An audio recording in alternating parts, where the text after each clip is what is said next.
Vamos em frente, um outro destaque. O PT pediu ao Tribunal Superior Eleitoral que adote as medidas administrativas cabíveis para garantir a segurança do processo eleitoral deste ano.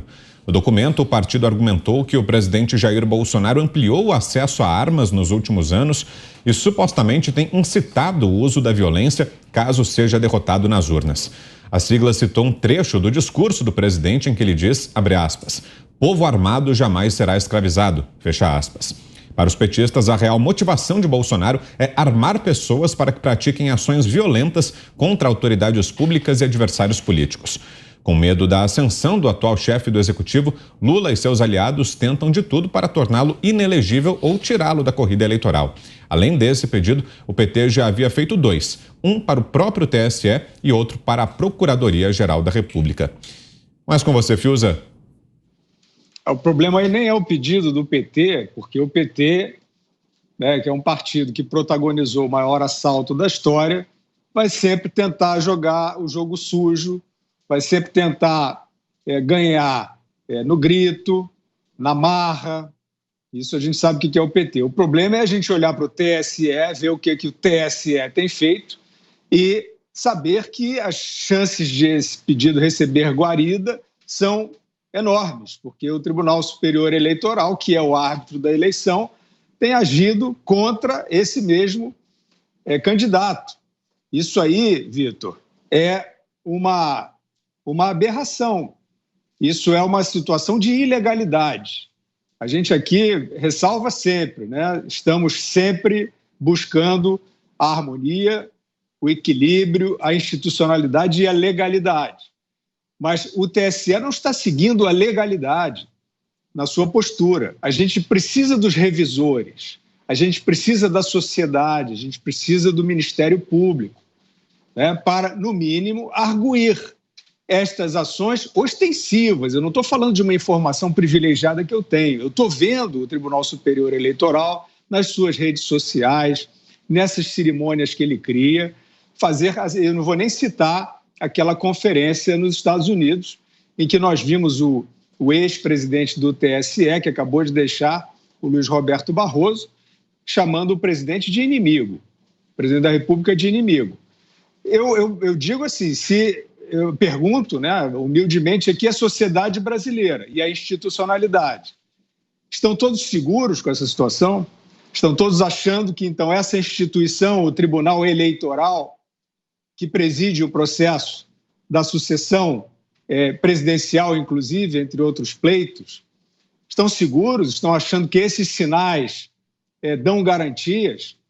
Um tribunal que, de uma maneira estranha, blinda o caso de invasão ao sistema eleitoral brasileiro, demonstrado pela Polícia Federal. Não temos os arquivos para investigação, não temos nem o espaço para discutir esse evento, o que aconteceu afinal. Isso aí é qualificado como fake news, isso aí é qualificado como algo que não pode ser dito. E para isso existe um projeto no Parlamento brasileiro hoje, que é o famigerada Lei das Fake News, que é a Lei da Mordaça, que aí, se uma vez aprovada, né, esta lei de fato calará a sociedade, porque aí basta uma alegação de um desses supostos árbitros para classificar o que qualquer um tenha dito sobre o sistema eleitoral, uma dúvida, né, um questionamento, como crime. Então, nós estamos aí nos avizinhando deste cenário terrível, deste cenário que não é democrático. E é claro que o PT está sentindo o cheiro da oportunidade. Augusto. Esse pedido de ajuda do PT ao partido aliado, que é formado pelos integrantes do TSE, só serve para mostrar o seguinte: se o partido, o que você acha, Lito? Se o partido estivesse tão bem no retrato, como sugerem pesquisas suspeitíssimas, você acha que ia ficar tentando impedir que alguém se candidate? Estava perto, o Guilherme já sempre ressaltou isso aí. Estava chegando a 103% nas pesquisas. Está preocupado por quê? Bolsonaro, todo mundo é contra o Bolsonaro, então por que impedir que ele seja candidato? Ora, quem fala em movimentação de tropas, que também não assustam ninguém, é o Zé Dirceu, que fala na mobilização dos movimentos sociais, é o presidente da CUT, né, que já as tropas da CUT iam impedir o impeachment da Dilma, é o Stedley, o Lula, aliás, iria convocar o exército do Stedley. Eles é que falam nisso. Eles é que falam.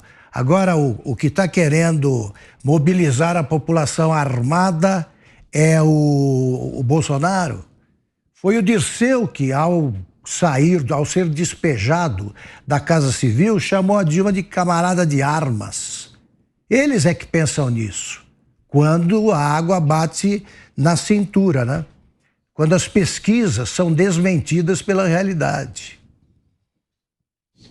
E aí, Zé, o que esperar de reação do TSE, do Tribunal Superior Eleitoral? Como é que será que a Corte vai receber esse ofício enviado pelo PT? Temos 3 minutos, Zé. Ô Vitor, quando o próprio PT reage à palavra escravidão, significa que tem alguém pretendendo ou querendo escravizar. Porque a frase do presidente Jair Bolsonaro é clara, né? Nenhuma escravidão é possível se o povo está armado.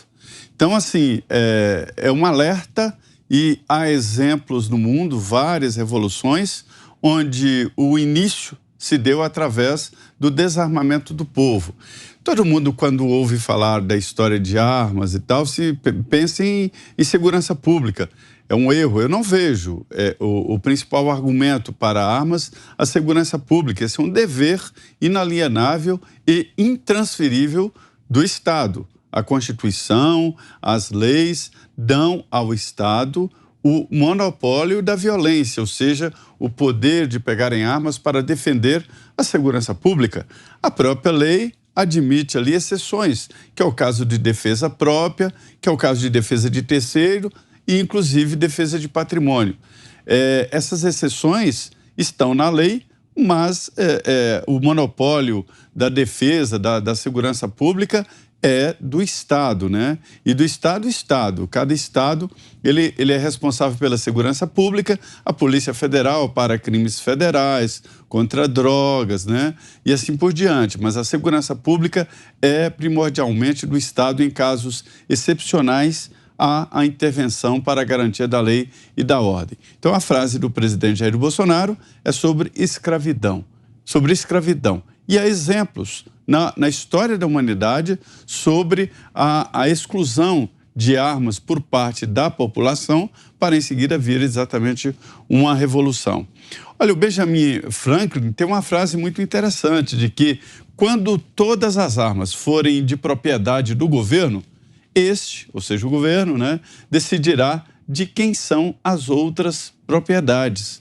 Ou seja, se o Estado, se o governante detém o poder absoluto sobre as armas, né? A população já está escravizada e dominada e não tem como reagir.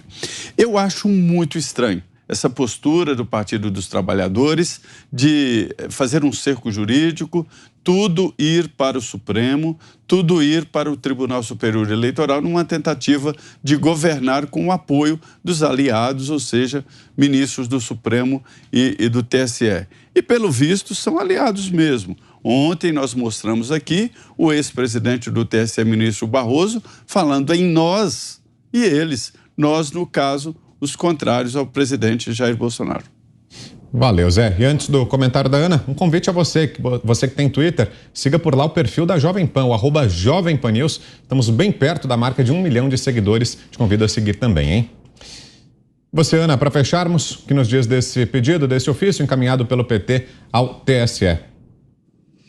Esse ponto que o Zé traz é muito bom, é a segunda emenda americana, né? O direito de você proteger sua vida, sua propriedade, sua família. Inclusive falam aqui que a segunda emenda é exatamente para proteger a primeira, que fala sobre as liberdades inalienáveis, né, concedidas aí por Deus e não por qualquer governante.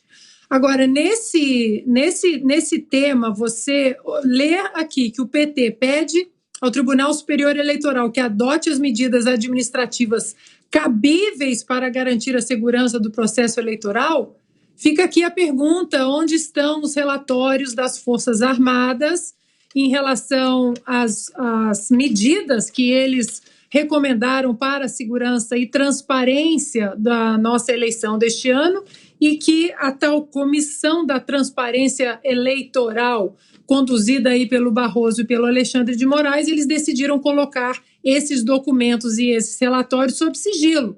Documentos que a nação brasileira está curiosa. O que as Forças Armadas recomendou, o que o Exército recomendou para que houvesse e que haja transparência e uma segurança perfeita nas próximas eleições. Ou nesse ponto aí o TSE só vai ouvir o PT e não vai disponibilizar o que a sociedade vem pedindo em relação a essa segurança?